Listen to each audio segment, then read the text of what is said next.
Welcome to Building Healthy Relationships, the 4 Habits podcast, helping you enjoy better harmony at home, thrive at work, and win at life. Here are your hosts, Dr. Andrea and Jon Taylor-Cummings, recognized authorities on the subjects of improving work relationships and cultures, as well as couple and home relationships. Well, hello and a warm welcome to everyone, whether it's good morning, good afternoon, good evening. We're delighted to have you join us or listening in whenever you get around to checking out this podcast. As we approach the new year, thinking about 2025, we are delighted to be in conversation with the Reverend Peterson Feital, who will be chatting a wealth of information, so many directions we could take this in, but we're going to be honing in on ethical and compassionate leadership. What a topic for the new year. Yeah. So Peterson, thank you for making the time and welcome. Thank you, Andrea. Thank you, Jonathan. It's a pleasure to be here. So looking forward to the conversation. But as the audience knows, we need to give you due recognition. So Jon's going to share a bit of your bio so everybody can understand why we're so excited about the conversation. Absolutely. Well, Peterson has become a dear friend. Over the past few years now, we've gotten to know you, but let me go through the formal bio so you see the stature of the gentleman behind this. So Reverend Peterson Feital, affectionately known as the Rev, is an award-winning theologian and founder of the Haven+London, a pioneering charity supporting the emotional, spiritual, and mental well-being of London's creative community. He's passionate about the arts. Peterson has made an incredible impact, helping over 4,000 creatives, ranging from A-listers, and we've met a few of them, yes, to freelancers, absolutely, by providing safe spaces and compassionate care. Beyond his charity work, Peterson is a researcher at Kingston University, exploring how to care for creative minds, and a consultant for the TV, media, music, and fashion industries, offering expertise in conflict resolution, company policies, and empathetic leadership. His insights have been celebrated in major media outlets such as The Times, The Financial Times, BBC News, and Panorama. Currently, Peterson is spearheading projects like the Listening Booth, aimed at preventing crises amongst creatives, and preparing for the release of his biography. Looking forward to that one. It's called Praying Like Jesus, Dancing Like Elvis. And that comes out in 2026. Praying like Jesus, Dancing Like Elvis, precisely. I'll tell you why that is in a minute. I look forward to hearing that. He's also launching the 10 Commandments with the Rev, a podcast series interviewing notable figures about their cultural values. Now, born in Rio de Janeiro and now based in London with his family, Peterson's dedication to the creative community and his ability to connect faith and artistry make him a truly inspiring figure. And we've experienced that time and time again. Well, so looking forward to this conversation. Yeah, it's the thing that caused our hearts to just warm to yours the minute we met you. You're very artistic. Everybody can see that the minute they interact with you. Yet you have this amazing ability to love God and love people in all our brokenness, even when we disappoint. You just so to have a conversation with you about ethical and compassionate leadership, especially now when leadership is in such crisis, this really is the conversation for the moment. So Peterson, to dive in, can you just give us a little bit of background on yourself, what's formed this passion, this desire to really influence how we lead, how we care for people, how we safeguard going forward? Where's that coming from?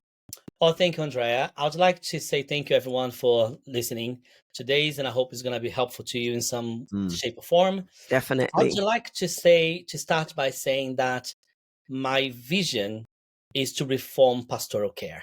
Right.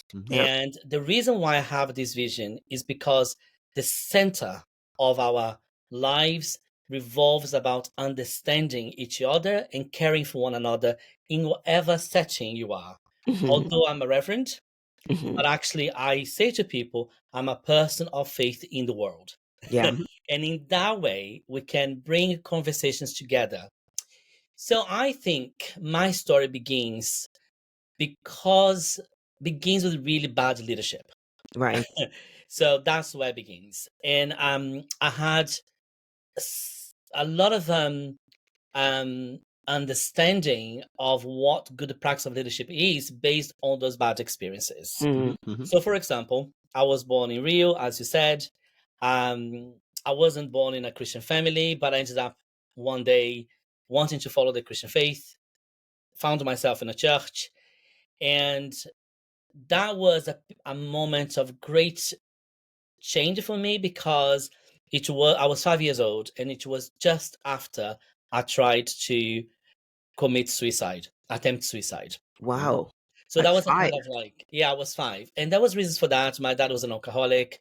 There was so much domestic abuse at home. Anyway, I don't think until that point in my life, I saw color in the world. Right.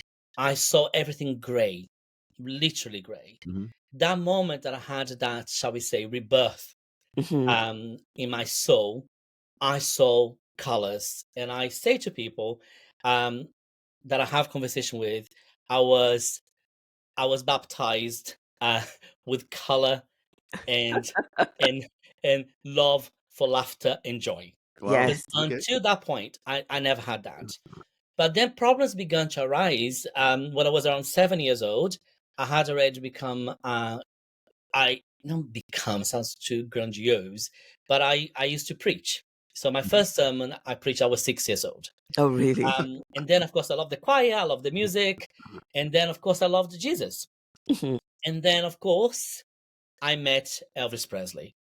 As far, as far as I was concerned, I was sorted for life. And then my English teacher, my Sunday school teacher, came to me once and saw saw a picture of Elvis Presley in my Bible.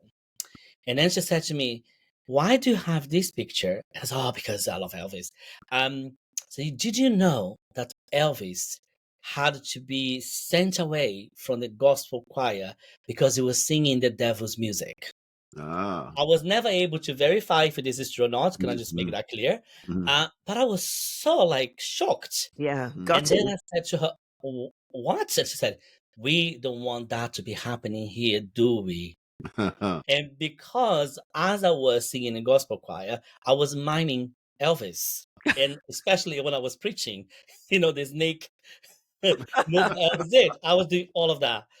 But I said to her, "No, all I want to do in life is to pray like Jesus and dance like Elvis." Yeah. That's Wow. where it And comes from. I think that really is the core of how my life has been. Mhm. Mm. Because there are two things that are really utterly important to me. They're values in my leadership.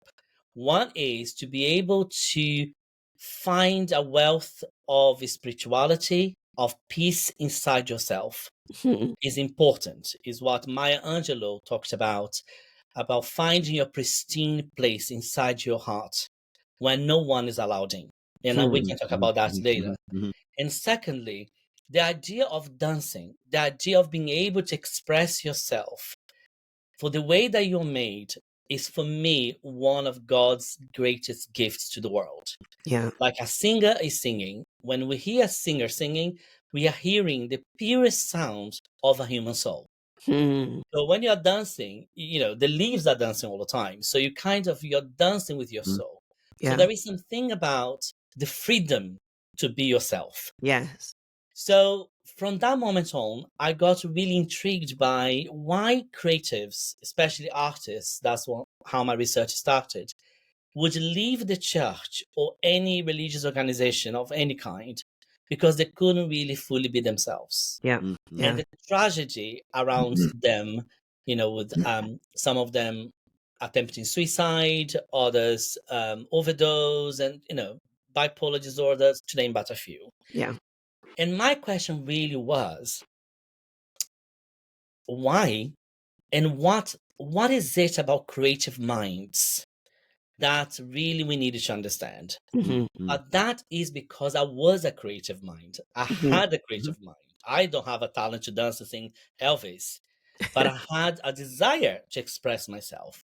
But the leaders in the church did Yeah. not welcome that. Yeah. So my entire journey has been about fighting back the system and the institution, not in an egotistical way. I need to be myself. No, just to be able to really be me in a setting, in any setting. So from that moment on, I started studying theology. So I've been studying theology for about 27 years. And part of that journey has been my studies on leadership, in compassionate leadership, and creative minds. So I'm specialized in creative minds. And what does it mean to create and foster, to foster culture of empathetic and compassionate leadership? That is because I had really negative leaders in my life. And you know, that's such a powerful story. And even though your story is specific in the arts, I think a lot of people have experienced bad leadership, because you kind of end up with the boss who's ended up with stuff they've learned maybe unintentionally, and that just gets passed on.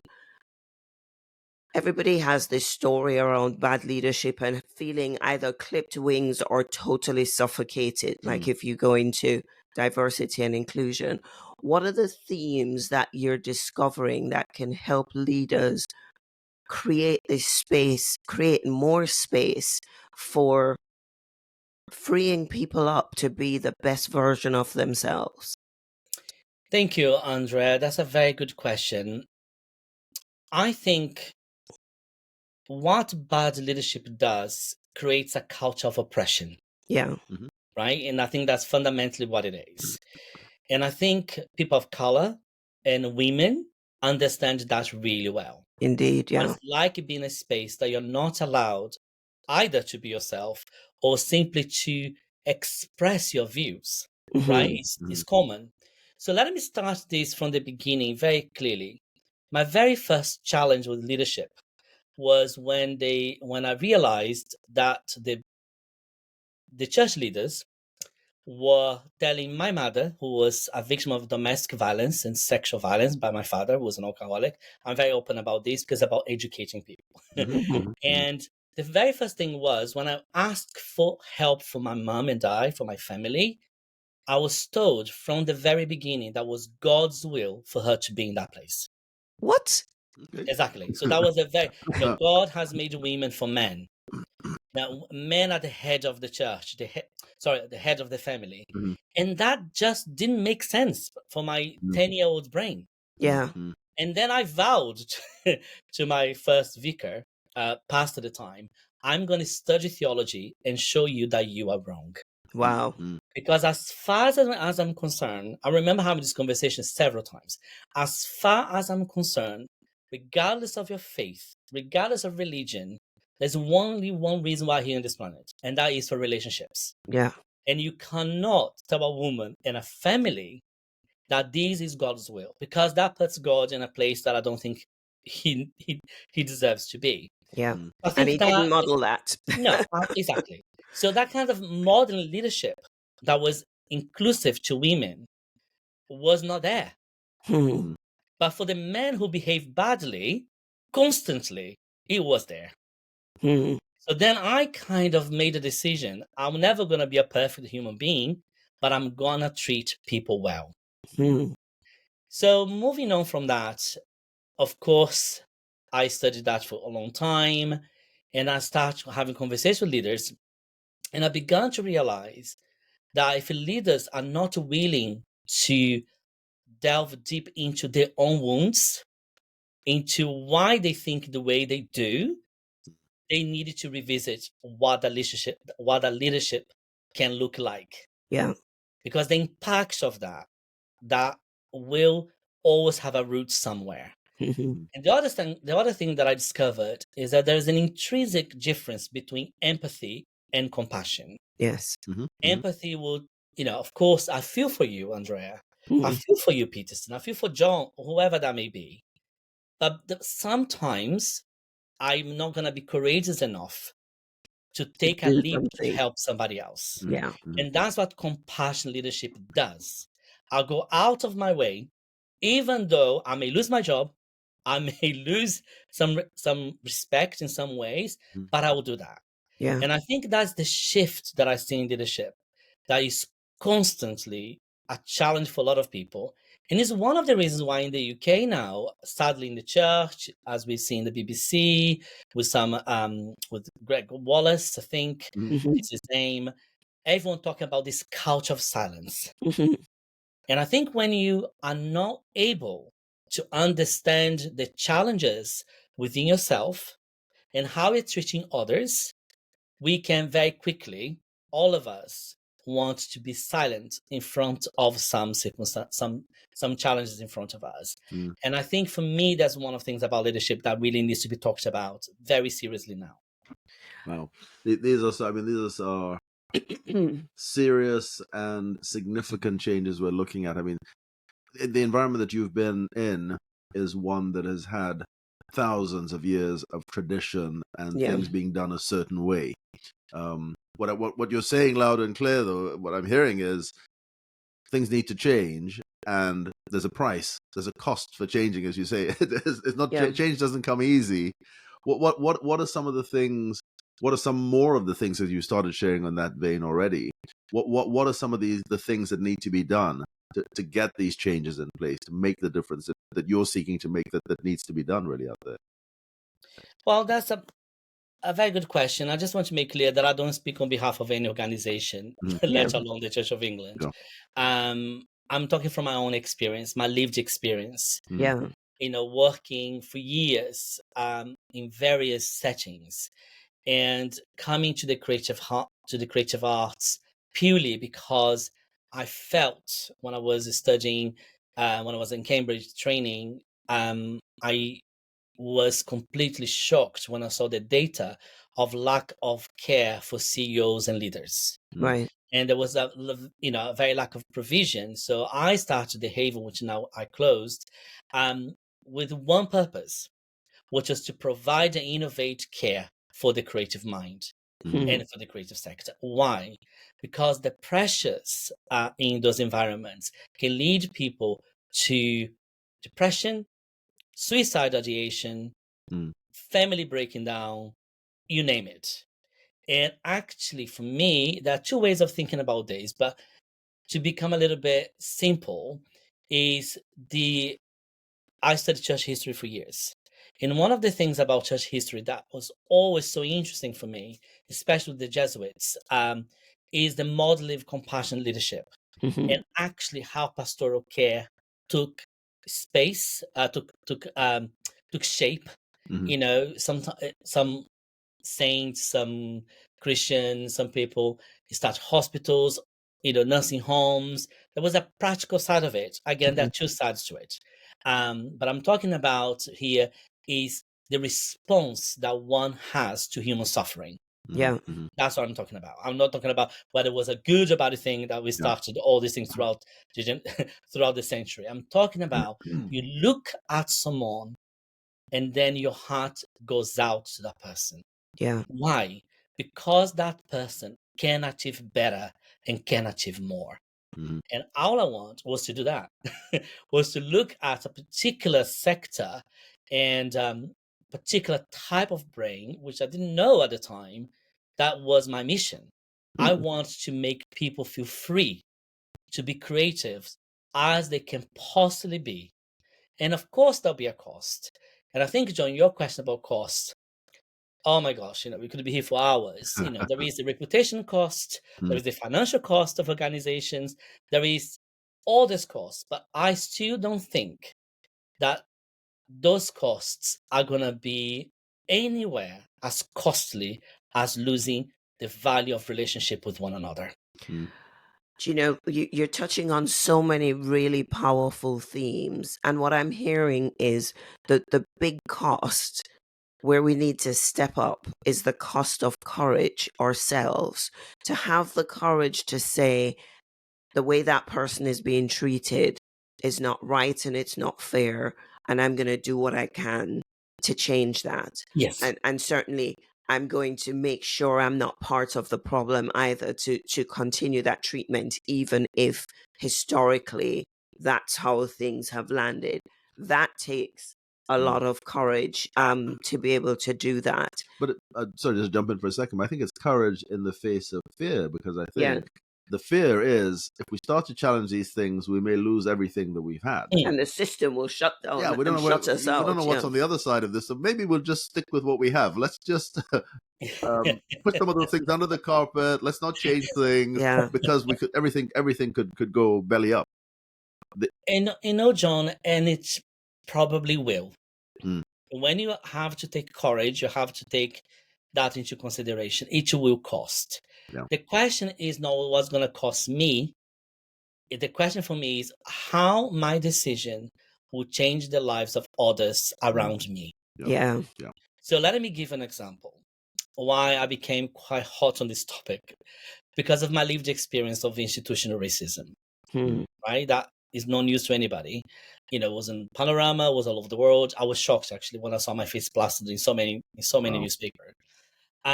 Without going to the legal issue of all of that, I want to briefly say how I got there. Okay. I got to that point. Let me rephrase this. The question that journalists have been asking me for the past 2 years, can we have an interview? And I haven't had an interview. You're the first ones I'm talking to more about this. And we're honored. We are indeed. I feel safe. Not that I don't feel I don't feel safe with journalists at all. It's just you understand where I'm coming from. Yeah. For sure. Indeed. We inhabit the same space in some levels. It was the question they asked me is how they asked me two questions: is how could you possibly have been so influential on the media, people knowing you, not so influential, but influential enough, known enough, and suddenly disappear? What happened? The very first question. The second question is, why would anyone in organization be prejudicial towards you? Right? Good question. These are very good. These are the questions the journalists ask me all the time. So to my very first answer to the first question is how I ended up here is because was the failure of the system, but also was the lack of courage of people to have stood by me. That's how I ended up here. It was not. It's not casting blame to anybody, but it was just a fact. Yeah. So in the moment that my story broke out, the loneliness I felt was enormous. But two things happened. One is I had no provision of pastoral care at all, myself as a vicar, neither my family. And the other thing was the people were some people quite angry because they felt I was betraying something. And of course, there was a lot of speculation. Why now? Well, because for 10 years I've been complaining and no one heard me, right? And now you came for, these behaviors came for someone else. And this is the very first time I want to talk about this. During George Floyd, one of my children came to me and asked me a question. Dad, if I go to a black church, would they kill me? Wow. And I was very confused. Why would anyone kill you? And the answer was, well, because the daughter of George Floyd, he was killed by white people. So the relevance of this is, most of my children are not my skin color. They're very white, beautiful green eyes and all that kind of stuff. They don't have an accent like I do, anything like that. What accent? Exactly.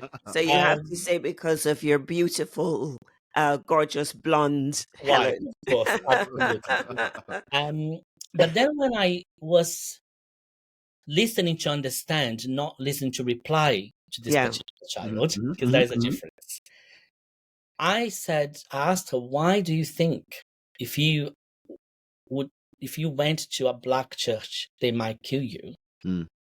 And she said, because I'm white. And then I said, but why? And she said, Dad, I never want to tell you this, but in this particular setting where we were, do you remember me hugging you during your sermons, coming up to you, holding you? And I said, yes, which was one of my most beautiful memories about this particular child. And she said, well, Dad, I was protecting you. I said, from what? And then she said, because people made so many comments in the office and laughed at you, at your accent all the Wow. time. And that I can't talk about this now without crying, but that absolutely broke my heart. Wow. That this child in a place of worship Yeah. was learning that her white skin color was going to protect me. Yeah. So this is why I spoke about my experience of Panorama. Primarily because I had to be courageous to say to her, abuse has to stop here. Indeed. Right? And And what that was really the moment for me of so much pain, because I could not protect her. And I felt so guilty. Yeah. The system is interesting, but if people are being crippled, we've got to do something. But Got to do something to challenge it. it's beautiful, it's powerful, it's heartbreaking, but it's so poignant, that story of her realizing from such a young age that if she just had the courage to stand by you, Exactly. you would be protected.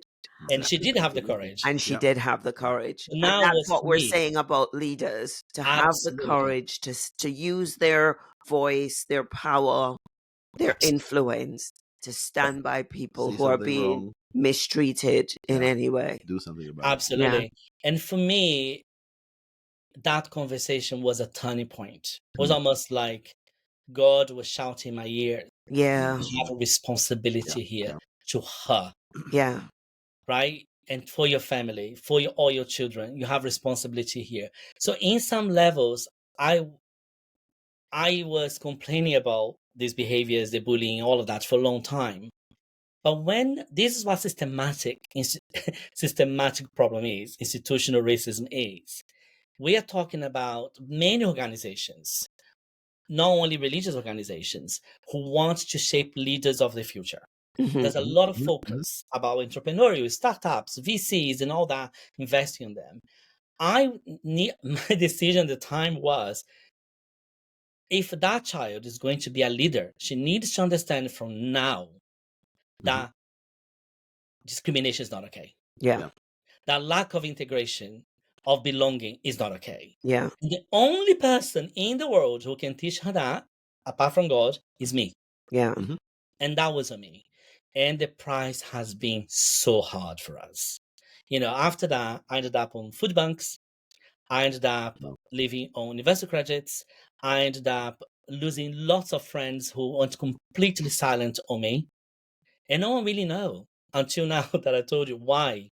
And this is what's part of my book, is my journey into this. So fundamentally what I'm saying is, a culture of silence, a culture of laughing at people, a culture of not understanding a creative personality that becomes oppressive in any shape or form, that is a culture that needs to change immediately. Indeed. Yeah. Right? So that is that. The second answer from the journalists, they asked me, my answer is very simple. Actually, I learned success by failing. That was that. So I had to fail.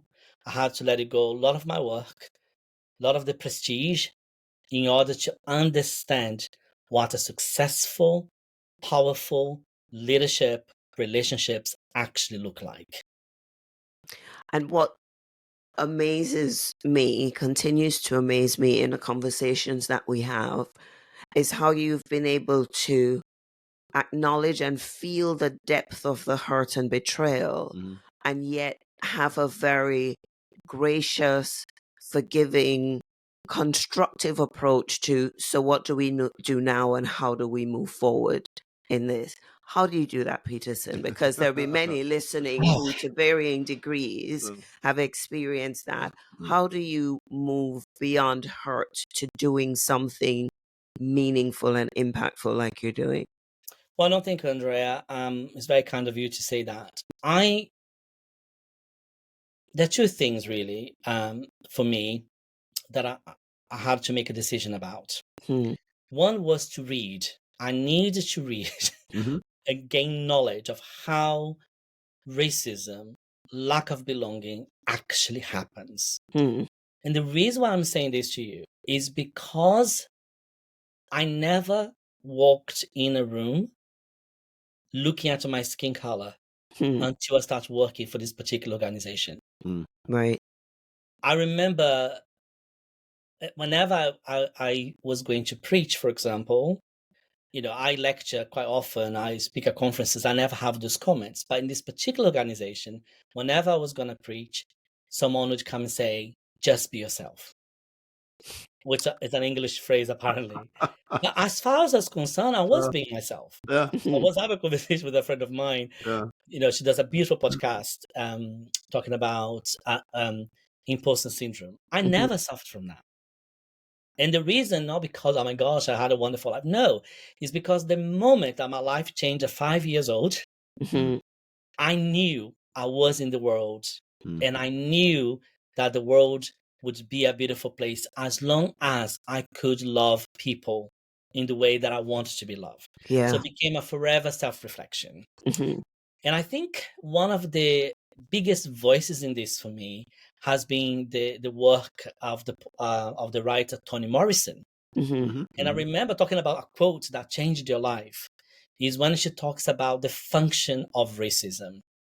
The function of racism is distraction. It distracts people. It distracts you. And then she goes on and she talks about it keeps you wanting to explain yourself. It keeps you wanting to over and over and again give a reason for your very being. And then somebody says your head has a different shape, and scientists gonna say no, your head has the same shape. There's always gonna be something else. Mm.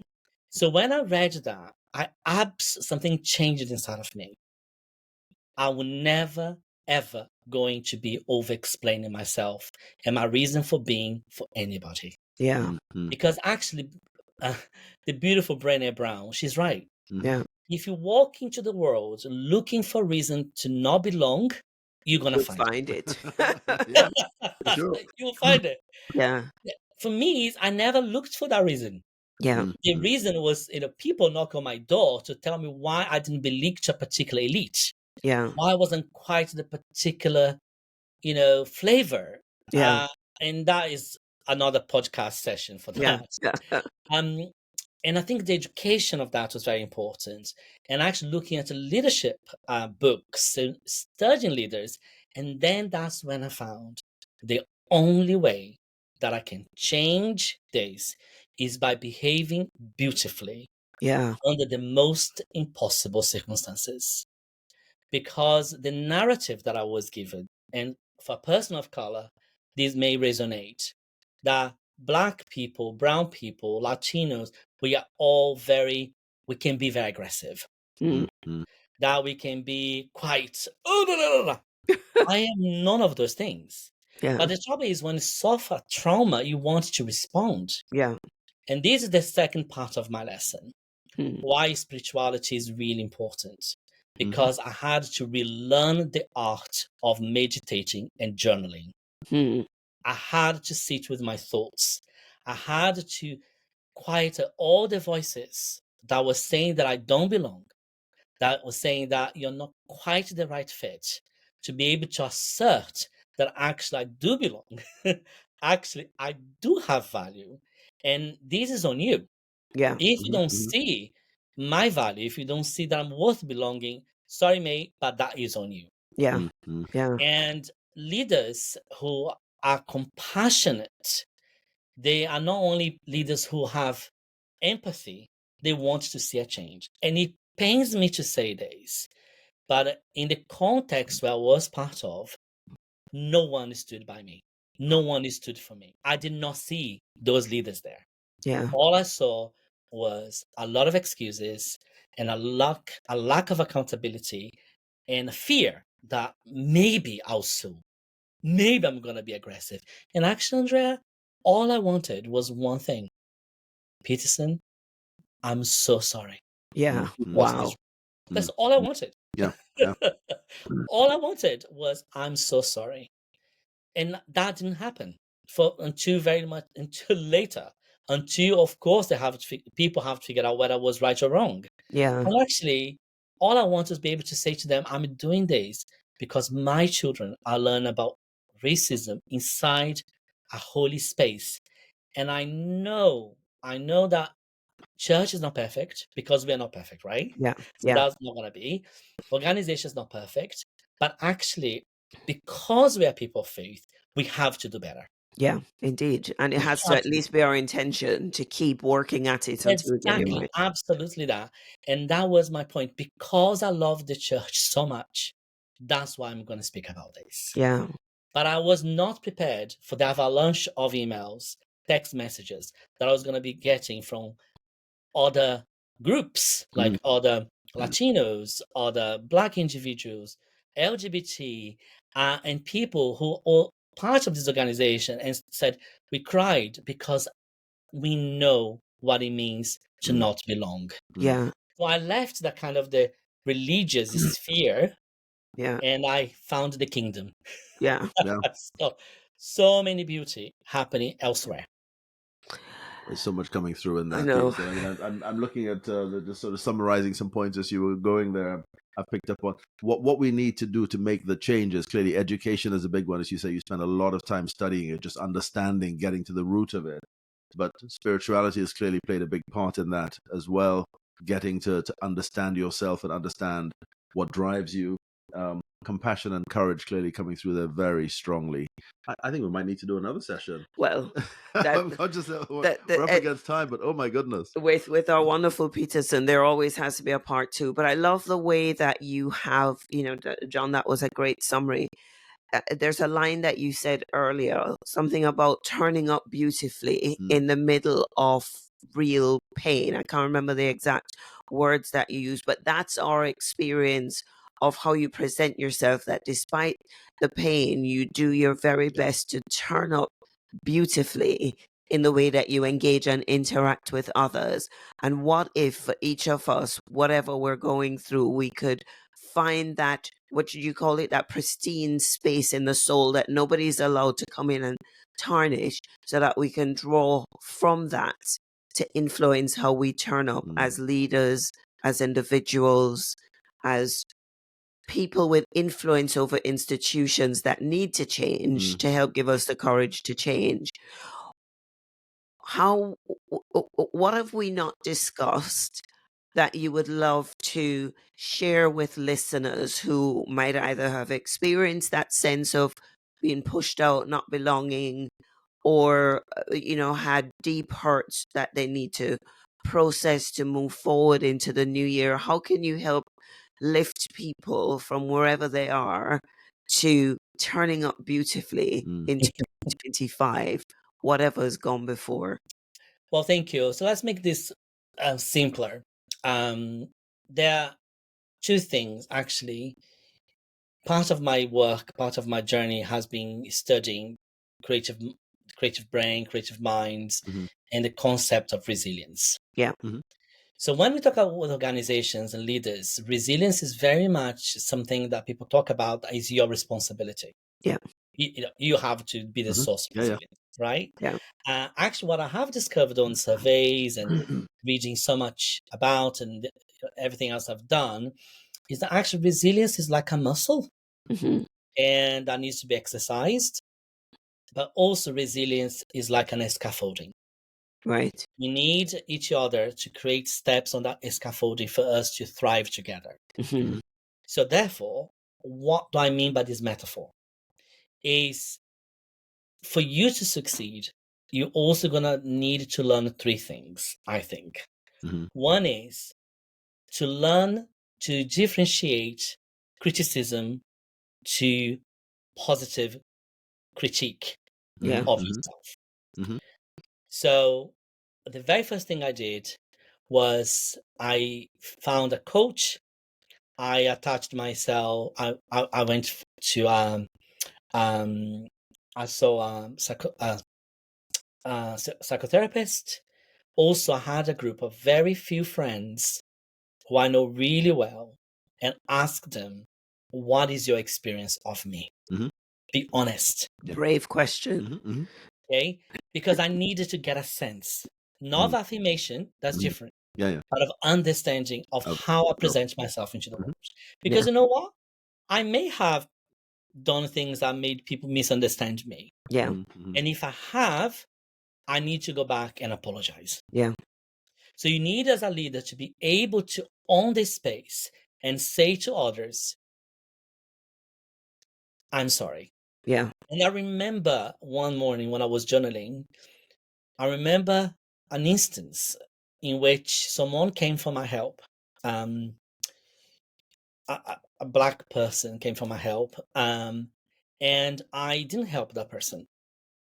And I was deeply ashamed because that person never flourished. And at the time, that person was looking for me for support. And then I cried when I was writing my journal, because I knew that was something that my brain was bringing for a reason. The meditation. So then I had to go back to that person and say, I'm really sorry that I let you down. Because what I was needing from the organization was an I'm sorry, but I want to understand if I would be able myself to say sorry. Yeah. So you've got to be courageous that way. And the third thing I would say is, do not, I don't want to say this in kind of blunt way. I'll say it. Be lovely, be kind, be generous, but don't be naive. Yeah. Don't be naive. Seek wisdom. Try to understand why things are the way they are. A lot of what happened to me was partly because I was so trusting, and there are reasons for that. I couldn't perhaps historically put this in some shape, some form. Is I just couldn't understand how a country who has such a history of abolitionists ever not want to create a space for belonging for the other. So especially if you're talking about religious organizations, we had William Wilberforce, for goodness sake. So in my mind, there was this kind of delusion of the perfect English integrity kind of person. And actually I realized there are a lot of beautiful men and women who are English who have so much integrity, as much as there are people of color who have very little. It's a matter of heart. But I didn't expect that to happen with me. So part of that was researching, was understanding how HR happens, policies, policies, safeguarding, duty of care. I start reading these things like there's no tomorrow. So when people come and talk to me and I say, hang on a minute, I don't think it's quite. And also another thing that I did, and that was a bit selfish of me, but I made friends with so many lawyers. That's the don't be naive bit. There you Can I go. just ask you a question free of charge, please? Back What to does the it mean? What education does point. it mean? And then I start becoming a bit wiser about things. Because you know what? The core of oppression is no more or no less than abusing power over somebody else that you see is vulnerable. And we have a history as humans to oppress those that we do not understand. And that's what I did. Amazing. There's so much in there, Peterson, that captures what we talk about in relationship land, which is start by getting more understanding so that you can be more understanding. Get more understanding of yourself and others, and then be more understanding. And so many of those points in there, even the criticism versus critique, the kind versus don't be naive. I missed the middle point that you had made in there in terms of jotting it It's down. having the courage to go back and say sorry. I remember you said that. But so much in there is get that understanding, but then be understanding, be more understanding of self, but also the people around you, and that's what makes that's what makes relationships. That's what makes the world go round. That is really where success comes from, connecting with the people around us. So much in there. And I love, it's a great point to end on, unless there are other pearls of wisdom you wanted to share. But that point about taking the time to really reflect on what you did and why you did what you did, and owning up to things that you might have done wrong, exactly right, so that you can go and apologize. Because it's in that reflection that real growth will happen. to help you turn up better and be more beautiful in your next interaction. And what better advice for, ending one year and going into the next, to do more reflections, to become a more compassionate and ethical leader, so that all the things that need to be in place to safeguard people and stand by those who are being systematically badly treated, to have the courage to make that change. Yeah. Any final words that you want to I think lead? one of my there are two things I'll leave people to think about, and I think perhaps in a practical way. One is to absolutely clarify that I don't hold any grudge or malice against anyone in the institution. I have resolved what needs to be resolved. It just took longer Yeah. for me to sit down with a particular person and actually say, it's been nearly 3 years now. Can we reflect on this? Yeah. And I had to wait. And that was fine, even though the cost was enormous. Yeah. But two things here is our popular culture doesn't do forgiveness, redemption very well. Yeah. It does revenge. It does cancel. It does cancel, Yeah, true. Yeah. right? This is the reality for a lot of young people. Mhm. It's our reality. That's why we are feeding music, feeding some music in some films. But I think as leaders, we have to be really careful about that. Because not excuse bad behavior, I'm not saying that, but actually is holding people accountable by wanting to reconcile a situation. Yeah. If you know the difference. And this is what you guys are an expert. Mhm. And another thing that I want to leave people with is to be clear is to be kind.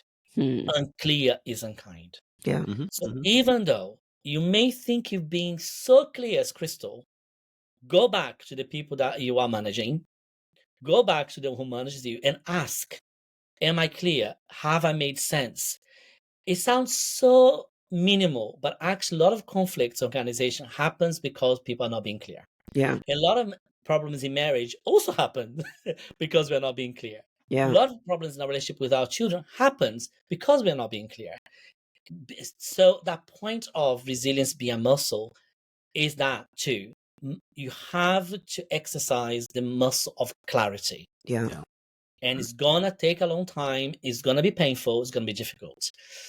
And for those people who are working with individuals from other cultures, different backgrounds, faith, religion, creed, sexuality, and gender, I would say this: the world would be a better place if we start to look at each other as a gift and not as a threat.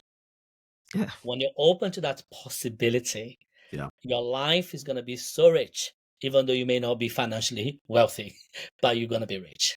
Yeah. Awesome. We knew this was going to be a phenomenal conversation, and it has. Peterson, thank you for being so Pleasure. open, so vulnerable, for choosing to have the conversation with us, because I know you've said no to many, but I also know that just through sharing your heart, you will help unlock greater possibilities of turning up beautifully for so many people who listen. So thank you. No, pleasure. Thank you so much for having me. And until the next time. Until the next time. As we leave, though, Peterson, I have to ask, how are those dance moves coming, Elvis? Oh, brilliant. Brilliant. Can I just say, I am now, the thing that I do is pray dance. Okay. Because I realize, I know it's a whole new genre, I think, but I realize that in my prayer time, in my meditation time, I don't communicate very well with words with God. I need to dance my feelings. And so I went back into being like Elvis, because that's how God made me. So you're going to see me sometimes on the park dancing away. Now, for me, of course, I think I look fabulous. I mean, sure, she's a professional dancer. You just think, what is he doing?